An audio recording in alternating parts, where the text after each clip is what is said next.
সম্মানিত ভিউয়ার্স, আসসালামু আলাইকুম। প্রতিদিনের মতো আজকেও আপনাদের সামনে তিনটি অঙ্ক নিয়ে উপস্থিত হয়েছি।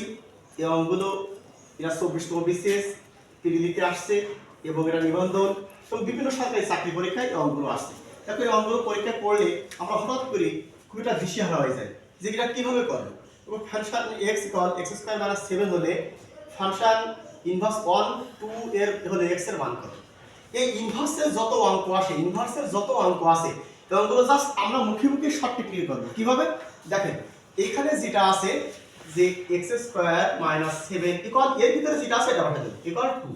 তাহলে এখানে x square is equal to 2 plus 7, তাহলে এখানে x square is equal to কত হবে 9, তাহলে x ইজ ইকুয়াল টু √9, তাহলে কত হবে 3।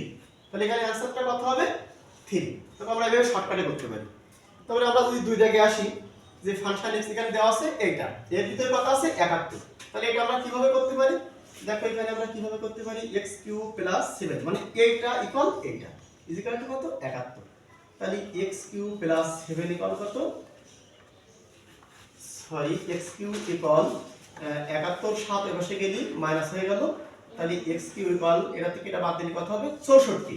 তাহলে এখানে আমরা এখানে করি x³ ইকুয়াল এখানে 4 এর কালে কিউ দিলে কত হবে 64, তাহলে Q Q equal x equal to কত 4। তাহলে এর आंसर কত হবে 4। কোনটা নাই 4। তাহলে দেখো এখানে তিন জায়গায় আসি function x equal two 3x plus 1 হলে ফাংশন ইনভার্স 1 ইকুয়াল 16 এর মান কত। তাহলে দেখো জাস্ট এটা ইকুয়াল এটা, তাহলে আমরা এটা কিভাবে করব যে 3x প্লাস 1 ইকুয়াল 16, তাহলে 3x ইকুয়াল টু 16 প্লাস 1 বেশি গেলে -1, 3x ইকুয়াল টু কত 15, তাহলে x ইকুয়াল টু কত হবে 15 বাই কত 3 নিচে লিখে 3 3 5 15, তাহলে आंसर কত হবে 5। আশা করি আপনারা অঙ্কগুলো বুঝতে পারছেন।